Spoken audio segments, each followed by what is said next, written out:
රාත්‍රී 9යි. මේ ශ්‍රී ලංකා ගුවන්විදුලි සංස්ථාවයි. මෙන්න ප්‍රවෘත්ති. සංස්කරණය කුමාරාලපාත.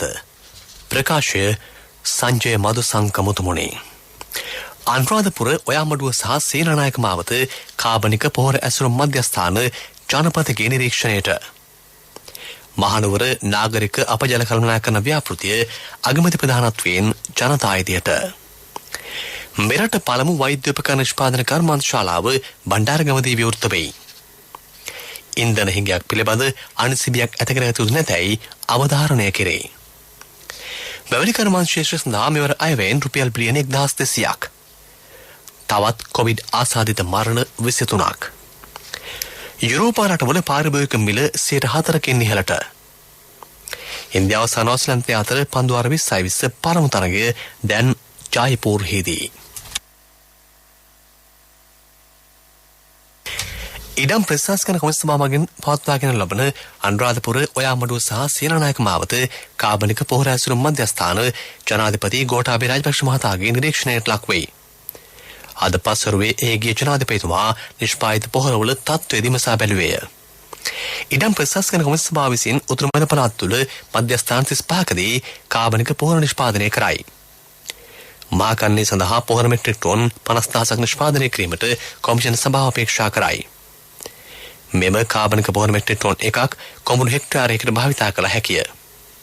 පොහොර නිෂ්පාදන කටයුතු සහ ඒ ගුණාත්මක භාවය පිළිබඳව ඇසුරු මධ්‍යස්ථානවලදී හෝ නිෂ්පාදන මධ්‍යස්ථානවලදී ගොවීන්ට දැක බලා ගැනීමේ අවස්ථාවද සලසා තිබේ. මහනුවර නාගරික අපජල කළමනාකරන ව්‍යාපෘතිය අග්‍රාමාත්‍ය මහින්ද රාජපක්ෂ මහතාගේ ප්‍රධානත්වයෙන් ජනතා අයිතියට පත් කරේ.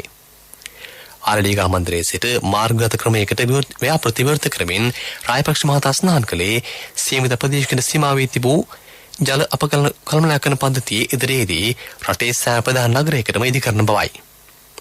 සංචාරක ව්‍යාපාරය දියුණු කිරීම සඳහාද මේ ව්‍යාපෘති දායක වනු ඇතැයි අග්‍රාමාත්‍යවරයා එහිදී සඳහන් කළේය.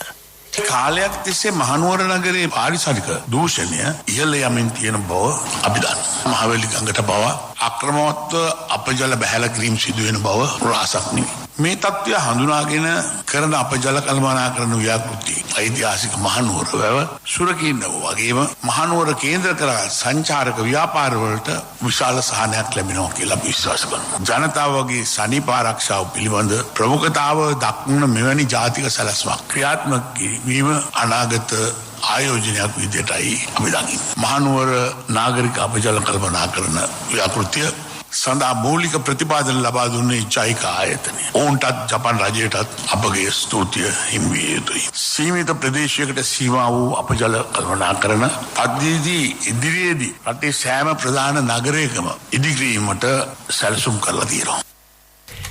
ඉදිරියේදී කිසිදු ඉන්ධන හිඟයක් ඇති නොවන බව කනිජ තෙල් තොගවඩ පරන්ති සභාපති මොහොමඩ් හොවයිස් මහතා අවධාරණය කරයි. ඉන්ධන පිරුම්හල් වල අනවශ්‍ය දිගු පෝලිමක් දක්නට ලැබෙන බව වාර්තා වෙයි.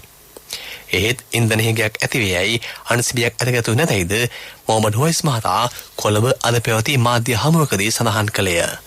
නිකං කලබල වෙලා ඉන්ධන පිරවුම්හල් වටලන්න එපා. මම මේ කතා කරන මේ මොහොතේ ඩීසල් මෙට්‍රික් ටන් 40000ක් ගොඩ බෑමෙන් සිටිනවා අපේ මුතුරාජවල. හෙට පෙට්‍රල් මෙට්‍රික් ටන් 36000ක් අපි ගෙන්වා ගන්නවා. ඊට අමතරව 19 නැවතත් ඩීසල් 40000ක් ගෙන්න ගන්නවා. පාරිභෝගික ජනතාවගේ තාමත්ම කාරුණික විල්ලා සිටිනවා. ඔබතුමාලා ආරක්ෂිත තොග තබා ගන්න යන්න එපා. මේ පර්යන්තයේ ආරක්ෂිත තොග තියෙනවායි කියලා ඊටම වගකීමෙන් කියනවා. සපුගස් කන්දෙන් අපි 5% 10ක් විතර බෙදා හැරීම් කරා. ඒ සියලුම බෙදා හැරීම් අපි මේ මොහොතේ කොළොන්නාව සහ මුතුරාජල පර්යන්තයන් වලට ගෙන්නගෙන ඒ පර්යන්තයන් තුලින් බෙදා හැරීම් කරනවා. කෙසේ වෙතත් සමගි ඒකාබද්ධ වෘත්ති සමිති කැඳවුම්කරු ආනන්ද පාලිත මහතා සඳහන් කරන්නේ ඉදිරියේදී රට තුළ ඉන්ධන හිඟයක් ඇති වෙන බවත් එමගින් ජනතාව දැඩි පීඩාවකට පත්වන බවත්ය. අයවැය විවාදයේ 4 වන දිනය අදයි. විවාදයට එක්වීමෙන් අමාත්‍ය සරත් වීරසේකර මහතා කියා සිටී කොයිඩ් වසංගතය හේතුවෙන් සංචාරක ව්‍යාපාරණ ලැබිය යුතු ඩොලර් බිලියන 5ක් රටට අහිමි වූ බවයි. ක්‍රණ ආර්ථිකයක් සහිත රටක් 2019 දී බාරගත් බව පැවසූ ඇමතිවරයා ඩොලර් බිලියන 2 බැගින් නුන් අයවාරක දෙකක් ගෙවීමටද රාජ්‍යයට හැකි වූ බව පැවසිය. කොමන අභියෝග හමුවේ වුවද ආර්ථික ගොඩනැගීමේ පිළිලක් රජය සතුටුමයි අමාත්‍යවරයා කීවේය. පසුගිය වසරේ සුළු අපනයන භෝගවලින් රුපියල් මිලියන 63,000ක ආදායමක් ලැබුව බව රාජ්‍ය අමාත්‍ය ජානක වක්කමුර මහතා විවාදයට එක්වමින් පැවසිය. මේ වසරේදී එමාගේ රුපියල් මිලියන ලක්ෂයක් දක්වා වැඩි කිරීමට හැකි වනු ඇතැයි හෙතෙම විශ්වාසය පළ කළේය. මේ වසරේ සුළු අපනයන භෝග වගා ප්‍රවර්ධනය සඳහා වැය කර ඇති මුදල රුපියල් මිලියන 1,200කි. මෙවර අයවැයෙන්ද පැවිලි කර්මාන්තය සඳහා රුපියල් මිලියන 10,000ක් වෙන් කර තිබෙයි. එමගින් සහන රසක් වගාකරුවන්ට ලබා දිය හැකිය. ගම්මිරිස් ආයන නතර කිරීමෙන් දේශීය ගම්මිරිස් කොවියාට හොඳ මිලක් ලැබී තිබේ. ගෘහ ආර්ථිකය ශක්තිමත් කරමින් කාන්තා ව්‍යවසායකින් 15,000ක් බිහි කිරීමට මෙවර අයවැයමකින් පියවරගෙන ඇතැයිද වක්කමුර මහතා වැඩිදුරටත් සඳහන් කළේය. පාර්ලිමේන්තු මන්ත්‍රී ගෙවිතු කුමාරතුංග මහතා කතා කරමින් ග්‍රාමීය සංවර්ධනය සඳහා මෙවර අයවැයමකින් වැඩි අවධානයක් යොමු කර ඇතැයි පෙන්වා දුන්නේය. වෙන් කර ඇති මුදල රුපියල් මිලියන 85,000කි. වාරිස සෞභාග්‍ය සරාමෙන් විශාල මුදලක් වැය කර තිබේ. ඩොලර් බිලියන 220ක අපනයන ආර්ථිකයක් ඇති කළ හැකි ආකාරයේ වැඩපිළිවෙලක් ක්‍රියාවට නැංවීමේ අවශ්‍යතාවය පාර්ලිමේන්තු මන්ත්‍රී ප්‍රමිත බණ්ඩාර තෙන්නකෝන් මහතා අවධාරණය කළේය. නව තාක්ෂණය වෙනුවෙන් මෙවර අයවැයෙන් රුපියල් මිලියන 5,611ක් වෙන් කර ඇති බව හෙතම සඳහන් කළේය. පාර්ලිමේන්තු මන්ත්‍රී තුෂාර රෙන්දුරන් මහතා කතා කරමින් ආරක්ෂකතාව වෙනුවෙන් මෙවර අයවැයෙහි වැඩපිළිවෙලක් නැතයි සඳහන් කළේය. ඉදිරියේදී බලශක්ති අර්බුදයට මුහුණ දීමට සිදු වනු ඇතැයිද හෙතෙම පැවසීය. මේ ප්‍රවෘත්ති ශ්‍රී ලංකා ගුවන්විදුලි සංස්ථාවෙන්.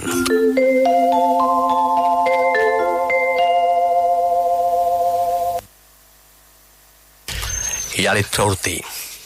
අද දිනේ මේ දක්වා කොවිඩ් ආසාදිතයින් 500 දෙනෙකු හඳුනාගෙන බව යුද හමුදාපති ජෙනරාල් ශවේන්ද්‍ර සිල්වා මහතා සඳහන් කරයි. ඒ අනුව මේ දක්වා මෙරටදී හඳුනාගත් සමස්ත ආසාදිතයින්ගේ සංඛ්‍යාව 5,53,526 දක්වා ඉහළ ගොස් තිබේ. මේ අතර කොවිඩ් වෛරසය ආසාදිත ප්‍රතිකාර ලබමින් සිටි තවත් පුද්ගලයන් 448 දෙනෙකු සම්පූර්ණ සුවය ලබා රෝහල් සහ ප්‍රතිකාර මධ්‍යස්ථාන වලින් අද පිටව ගොස් ඇත. ඒ අනුව මෙරට සම්පූර්ණ සුවය ලැබූ කොවිඩ් ආසාදිතයින්ගේ සංඛ්‍යාව 5,25,188කි. රෝහල්ගත හෝ නිවාසවල සිට ප්‍රතිකාර ලබන සංඛ්‍යාව 13,772ක් බව සෞඛ්‍ය අමාත්‍යාංශය පවසයි. තවත් කොවිඩ් ආසාදිත මරණ 23ක් සෞඛ්‍ය අධ්‍යක්ෂණවරයා විසින් අද දින තහවුරු කළේය. ඊයේ සිදු වී ඇති මේ මරණ අතරින් 21ක් වාර්තා වී ඇත්තේ අවුරුදු 60ට වැඩි පුද්ගලයන් අතරණි. ඒ අනුව මේ දක්වා මෙරටින් වාර්තා වී ඇති සමස්ත කොවිඩ් ආසාදිත මරණ සංඛ්‍යාව 14,057කි. මේ අතර පාර්ලිමේන්තු මන්ත්‍රී මනෝ ගණේෂන් මහතාද කොවිඩ් ආසාදිතයෙකුට පත්වී ඇතැයි රැපිඩ් ඇන්ටිජන් පරීක්ෂාවකින් අනාවරණය වී තිබේ.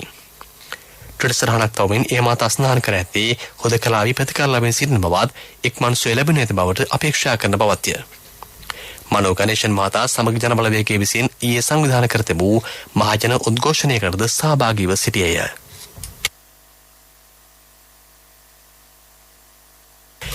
පාසල් විවෘත කර ඇති මේ අවස්ථාවේ දරුවන් පිළිබඳව දෙමව්පියන් මෙන්ම ගුරුවරුන්ද අවධානය යොමු කිරීම වැදගත්කම අවධාරණය කරයි.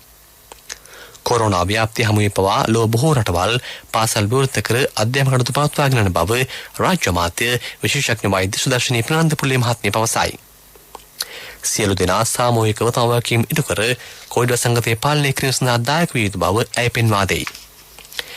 මේ අතර පසුගිය දින කිහිපය තුළ කොළඹ රිච්චි ආරාමාරු වලට ඇතුළත් වූ ඩෙන්ගු සහ කොවිඩ් ආසාදිත දරුවන්ගේ ප්‍රමාණය ඉහළ ගොස් ඇති බවද වාර්තා වෙයි.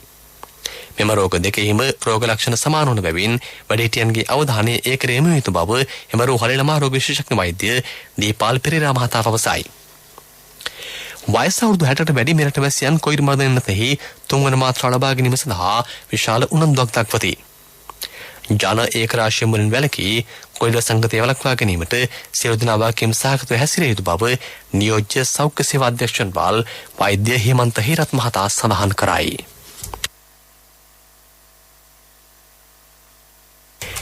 දෙදහස් 20 වසරේදී නව අධ්‍යාපන සංස්කරණයක් හඳුන්වා දීමට ජාතික අධ්‍යාපන ආයතනය සැලසුම් කරයි. එම කටයුතු නියාමනය හා ගුණාත්මක සංවර්ධනයක් උදෙසා ජාතික පළාත් සහ කලාප මට්ටමින් මෙන්ම පාසල් මට්ටමින්ද නියාමන කමිටු පත් කරයි.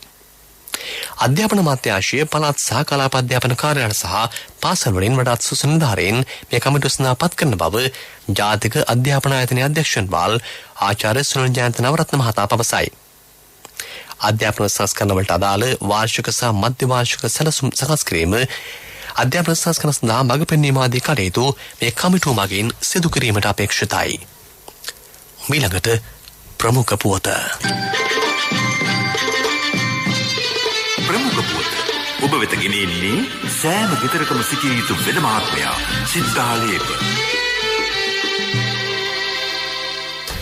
අනුරාධපුර පුණ්‍ය භූමියේ ඉදවුණු සඳහිරු සෑයේ චූඩාමාණික්කින් රාවරණය කිරීම ජනාධිපති ගෝඨාභය රාජපක්ෂ මහතාගේ සහ අග්‍රාමාත්‍ය මහින්ද රාජපක්ෂ මහතාගේ ප්‍රධානත්වයෙන් හෙට සිදු කෙරෙයි. වර්ෂා මධ්‍යයේ වුවද හෙට පැවැත්වීමට නියමිත සඳහිරු සෑය විවෘත කිරීමට අදාළ කටයුතුවල හමුදාවට දැන දී සිටින බව ආරක්ෂක ලේකම් විශ්‍රාමික ජෙනරාල් කමල් ගුණරත්න මහතා පවසයි. වසර 1716කට පසුව දාගැබක් සම්බුද්ධ ශාසනයට පූජා කිරීම හෙට දිනේ සිදුවීමට නියමිතයි. ප්‍රමුඛතම පුවත ඔබ වෙත ගෙන ආවේ සිද්ධාලේප ලක්‍රියාව. ශක්ති හඬ අවධානය පිණිසයි ඔබ වෙත ගෙනෙන්නේ තෘතීක හා වෘත්තීය අධ්‍යාපන කොමිෂන් සභාව. රත්නපුර සහ කෑගල්ල දිස්ත්‍රික්කවල රෝහල් සඳහා ඖෂධ ප්‍රවාහනය කිරීම වෙනුවෙන් නවරත දෙකක් ආසියානු සංවර්ධන බැංකුව මගින් ප්‍රදානය කෙරෙයි. සබරගම පළාත් සෞඛ්‍ය දෙපාර්තමේන්තුව වෙත එම රත ලබා දීම සබරගම පළාත් ආණ්ඩුකාර ටිකිරි කොබ්බෑකඩුව මහතා අතින් ඊයේ සිදු කෙරිණි. ඒ සඳහා ආසියානු සංවර්ධන බැංකුව ලබා දී ඇති මුදල රුපියල් මිලියන 20කි. කාර්මික සහ වෘත්තීය අධ්‍යාපන සහ පුහුණු පාඨමාලාවක් හැදෑරීමේදී ලියාපදිංචි ප්‍රතිත්නය කරන ලද වෘත්තීය පුහුණු ආයතනයක් තෝරා ගන්න. ව්‍යාජව පුළුල් ප්‍රචාරයන් ලබා දෙන ආයතනවලට නොරැවටෙන්න. ලියාපදිංචිය සහ ප්‍රතිත්නය ලබා NVQ සහතිකපත් ලබා දීමට හැකි ආයතන පිළිබඳ විමසීම සඳහා www.tvec.gov.lk වෙබ් අඩවියට පිවිසෙන්න. මේ පණිවිඩය ත්‍රිතීක සහ වෘත්තීය අධ්‍යාපන කොමිෂන් සභාවෙන්. ලෝක ප්‍රවෘත්ති අනුග්‍රහය ලක්ෂකඩනි වාසනාවන්තයින් බිහි කරන CIB ජනජය වාසනාව ආරම්භුණා. නොවැම්බර් 30 දක්වා ඔබේ බිල්පතට වටිනා තෑගි මාසික දිනුම් ඇදීමෙන් රුපියල් 3000කට වැඩි බිල්පත් සඳහා වටිනා අප්ට්‍රැක්ටර්. පසුගිය මාසයේදී යුරෝපා රටවල පාරිභෝගික මිල 4.1කින් වැඩි වූ බව යුරෝපා සංගමේ සංඛ්‍යාලේඛන කාර්යාලය සඳහන් කරයි. සැප්තැම්බර් මාසයේ සිට උද්ධමනය වේගවත් වී තිබේ. 2008 වසරේ ජූලි මාසයෙන් පසුව ඉහළම උද්ධමනාගේ පසුගිය මාසයේදී වාර්තා විය. බලශක්තිනාවය වන මිල ගණන් 23.7කින් ඉහළ ගොස් ඇති අතර ආහාර මධ්‍යසාර සහ දුම්කල මිල 2.9කින්ද සේවා පිරිවැය 2.1කින්ද වැඩි වූ බව සංඛ්‍යාලේඛන කාර්යාලය පෙන්වා දෙයි. ඇමරිකා එක්සත් ජනපද රජයේ වැඩ කටයුතු දෙසැම්බර් මාස 15 වෙනිදායින් පසුව පවත්වාගෙන යාමට අවශ්‍ය මූල්‍ය ප්‍රතිපාදන නැතැයි එරට මුදල් ලේකම් ජෙනට් යොලින් අනතුරු වංගවයි. ඉන් මිදීමට ඇමරිකානු මහජන නියෝජිතයින් විසින් රාජ්‍ය ණය සීමාව ඉහළ දැමීමට අනුමැති ලබා දිය යුතු බව ඇය පෙන්වා දෙයි. ඇමරිකානු ඩොලර් ට්‍රිලියන 28.9ක් දක්වා ඩොලර් බිලියන 480කින් රාජ්‍ය ණය සීමාව පුළුල් කිරීමට ජනාධිපති ජෝ බයිඩන් මහතා පසුගිය මාසයේදී අනුමැතිය ලබා දුන්නේය. ඒ සඳහා කොංග්‍රස් මණ්ඩලයේ අනුමැතියද ලැබෙනි. ඒත් එම මුදල් ප්‍රමාණවත් වන්නේ දෙසැම්බර් මාස 3 වෙනිදා දක්වා පමණක් බව මීට පෙර මුදල් අමාත්‍යාංශය විසින් පෙන්වා දී තිබුණි. ලෝක ප්‍රවෘත්ති අනුග්‍රහය ලක්ෂකඩනි වාසනාවන්තයින් බිහි කරන CIB ජනජය වාසනාව ආරම්භුණා. නොවැම්බර් 30 දක්වා ඔබේ බිල්පතට වටිනා තෑගි මාසික දිනුම් ඇදීමෙන් රුපියල් 3000කට වැඩි බිල්පත් සඳහා වටිනා අප්ට්‍රැක්ටර්. තිරසර සංවර්ධනයක පුවත් සම්පින්ඩනය සංවර්ධන පුවත්. පොල් ගසින් වැඩගමු රටදයත් දිනවමු. සහය සඳහා අමතන්න 1928 WhatsApp 070 400 1928 දේශීය පොල් කර්මාන්තයේ නවෝදය ආරම්භමු. බණ්ඩාරගම ප්‍රදේශයේ ඉදිවුණු මෙරට ප්‍රථම වෛද්‍ය උපකරණ නිෂ්පාදන කර්මාන්ත ශාලාව වන ෆ්ලෙක්සිකියා ලංකා ආයතනය අමාත්‍ය බැසිල් රාජපක්ෂ මහතාගේ ප්‍රධානත්වයෙන් අද විවෘත කෙරිණි. ඇමරිකානු ඩොලර් මිලියන 15කට අධික ආයෝජනයක් කරහා බිහිවනු ඇති බවට අපේක්ෂා කරන රැකියා අවස්ථා සංඛ්‍යාව 600ක් පමණ වෙයි. එම ආයතන නිෂ්පාදන වලින් 90%කට වැඩි ප්‍රමාණයක් අපනයනය කිරීමට නියමිත අතර එමගින් ශ්‍රී ලංකාව පළමු වරට ගෝලීය වෛද්‍ය පරිභෝජන උපාංග නිෂ්පාදන සිතියමට එක් වෙයි. ෆ්ලෙක්සිකියා ලංකා සෞඛ්‍ය සේවා අංශයේ වසර 30කට වැඩි අත්දැකීම් හා පළපුරුද්දක් සහිත එක්සත් රාජධානියේ ෆ්ලෙක්සිකියා සමූහ ව්‍යාපාරයේ පූර්ණ අනුබද්ධිත ආයතනයකි.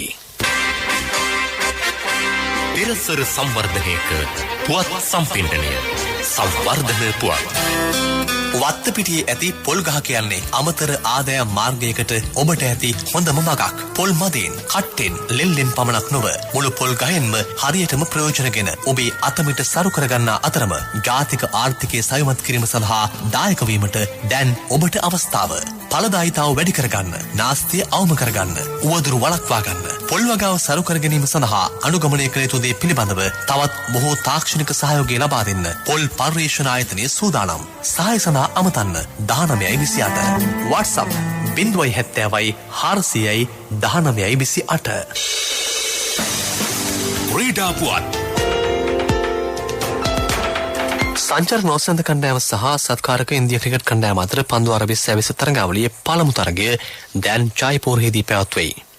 කාසියවා සිදුණු ඉන්දියාවේ ආරාධනයෙන් පළමු රකුණු රැස් කිරීමට ආරම්භ කළ නවසීලන්තය නියමිත පන්දු අරබිස්ස අවසානයේ කඩලු 6කට ලකුණු 164ක් රැස් කළේය. මාටින් ගප්ටිල් පන්දු 42ක නමුණුදී ලකුණු 70ක් රැස් කිරීමට සමත් විය. මාක් චැප්මන් ලකුණු 63යි. ව්‍යාපාරික පුවත් ඔබ වෙත ගෙන ඉන්නේ NSB සල්ලි එහෙන් තෑගි මෙහෙන් ස්වර්ණ ජයන්ති වාසනා ජයග්‍රාහකයා ඔබද. මේ වසර ආරම්භයේ සිට සැප්තැම්බර් මාසය දක්වා කාලය තුළ මත්ස්‍ය අපනයනයෙන් රුපියල් බිලියන 43ක ආදායමක් ලැබීමට සමත් වී ඇතැයි දිවර අමාත්‍යාංශය පවසයි. එය පසුගිය වසරට සාපේක්ෂව 38ක වර්ධනයක් බව අමාත්‍යාංශය නිකුත් කළ වාර්තාවක දැක්වෙයි. ටෝනා, ඉස්සන්, පොකිරස්සන සහ කකුලන් වසන අපනයනයෙන් මෙම ආදායම ලැබී ඇත. මත්ස්‍ය අපනයනකට සඳහා අවශ්‍ය පහසුකම් අමාත්‍යාංශ විසින් සලසා දීම මේ සාර්ථකත්වයට හේතු බව අමාත්‍ය ඩග්ලස් දේවානන්ද මහතා කියයි. මෙරට විසින් වසන සඳහාද යුරෝපයේ සහ ඇමරිකාවේ ඉහළ ඉල්ලුමක් පවතින බවද අමාත්‍යවරයා වැඩි දුරටත් පැවසිය. ව්‍යාපාරික පුවත් ඔබ වෙත ගෙන ආවේ NSB සල්ලි එහෙන් තෑගි මෙහෙන් ස්වර්ණ ජයන්ති වාසනා ජයග්‍රාහකයා ඔබද. NSB ස්වර්ණ ජයන්තිය වෙනුවෙන් සුපිරි ජයග්‍රාහකයාට රන් පවුන් 50ක්, දෙවනි ජයග්‍රාහකින් 10 දෙනාට ස්කූටර්, දෙවනි ජයග්‍රාහකින් 10 දෙනාට iPhone, සිව්වැනි ජයග්‍රාහකින් 29 දෙනාට මවුන්ටන් බයික් 2021 ඔක්තෝබර් 1 වෙනිදා සිට 2022 සැප්තැම්බර් 30 දක්වා NSB Youth Trust හා අවමය මාසිකව ඇමරිකානු ඩොලර් 100ක් හෝ ඊට සමාන ඕනෑම විදේශ මුදලක් මාස 6ක් නොකඩවා එවන්න. ආර්ථික පුවත් ආවරණය ඔබේ ඕනම අවශ්‍යතාවයකට සුදුසු මූල්‍ය විසඳුම් දෙන එන අය දියුණු වෙන අය එන LOLC සමූහය එන්න දියුණු වෙන්න. පසුගිය ඔක්තෝබර් මාසයේදී නිෂ්පාදනාංශයේ ගණන්කරුවන්ගේ දර්ශකය පෙර මාසයට සාපේක්ෂව 60.4ක් දක්වා දර්ශකාංක 6.1කින් ඉහළ ගිය බව ශ්‍රී ලංකා මහ බැංකුව පවසයි. රටේ නිෂ්පාදන ක්‍රියාකාරකම් ඉහළ වේගයකින් යථාවත් වීම මෙමගින් පිළිබිඹු වන බව මහ බැංකුව පෙන්වා දෙයි. නිෂ්පාදනාංශයේ ගණන්කරුවන්ගේ දර්ශකයේ සියලු උපදර්ශකවල සිදු ඉහළ යාම මේ සඳහා බලපා තිබේ. විශේෂයෙන් ආහාර හා පාන නිෂ්පාදනාංශයේ සහ රෙදිපිලියා ඇගලු නිෂ්පාදනාංශයේ නවුන් ඇනවුම් හා නිෂ්පාදනවල සැලකිය යුතු ඉහළ යාමක්ද පසුගිය මාසයේදී වාර්තා වී තිබේ. යුතුයකම් වගකීම් එක්ක සල්ලි ඉතුරු කරන්න ලේසි නෑ. ඔබේ ස්ථාවර තැන්පතට ආකර්ෂණීය පොලියක් හා ආරක්ෂාවක් දෙන්න අපි පොරොන්දු වෙන්නේ ඒකයි. LOLC Finance ස්ථාවර තැන්පතු ඉතිරිය උතුරන්න. 2001 දෙසැම්බර් 13 වෙනි දින නීතිගත කරන ලද LOLC Finance PLC ICRA Lanka limited වෙතින් SLA ස්ථාවර ශ්‍රේණිය ලබා ඇත. 2011 අංක 42 දරන මුදල් ව්‍යාපාර පනත යටතේ ශ්‍රී ලංකා මහ බැංකුවේ මුදල් මණ්ඩලය වෙතින් බලපත්‍රලාභී මුදල් සමාගමකි.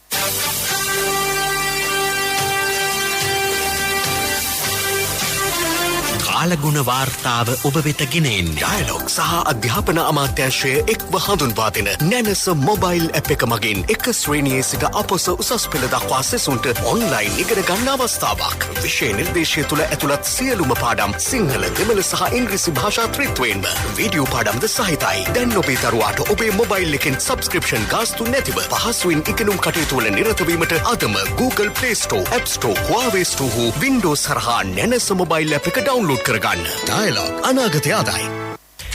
මධ්‍යම බෙන්ගාලවක මුහුදු ප්‍රදේශ ආශ්‍රිතව පවතින අඩුපීඩන කලාපයේ බලපෑමෙන් උතුරු පළාතේත් පොත්තලම අනුරාධපුරයේ සහ ත්‍රිකුණාමල දිස්ත්‍රික්කවලත් ඇතැම් ස්ථානවලට තද වැසි ඇති විය හැකි බව කාලවුණු විද්‍යා දෙපාර්තමේන්තුව නිවේදනය කරයි. හෙට දිනේදී උතුරු මැද සහ වයම් පළාත්වලත් ත්‍රිකුණාමල දිස්ත්‍රික්කයේත් විටින් විට වැසි හෝ කිගුරුම ඇති වෙන බවද වාර්තා වෙයි. බස්ටොයින් හා සබරගම් පළාත් වලත් ගාල්ල සහ මාත්‍රශ්‍රික වලත් වැසිවාර කීපයක් ඇති වෙන බව දෙපාර්තමේන්තුව සඳහන් කරයි.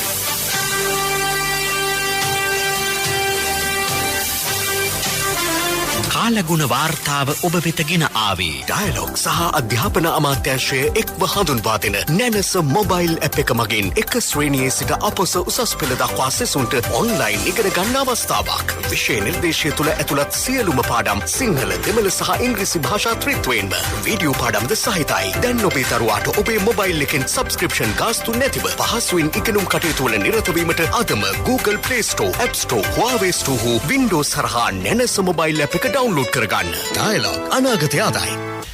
රාත්‍රී ප්‍රවෘත්ති අවසන් කිරීමට යාලේ සිරස්තල අනුරාධපුර ඔයාමඩුව සහ සේනානායක මාවත කාබනික පොහොර ඇසුරුම් මධ්‍යස්ථාන ජනපතගේ නිරීක්ෂණයට මහනුවර නාගරික අපජල කළමනාකරණ ව්‍යාපෘතිය අගමැති ප්‍රධානත්වයෙන් ජනතා අයිතියට මෙරට පළමු වෛද්‍ය උපකරණ නිෂ්පාදන කර්මාන්තශාලාව බණ්ඩාරගමදී විවෘත වෙයි.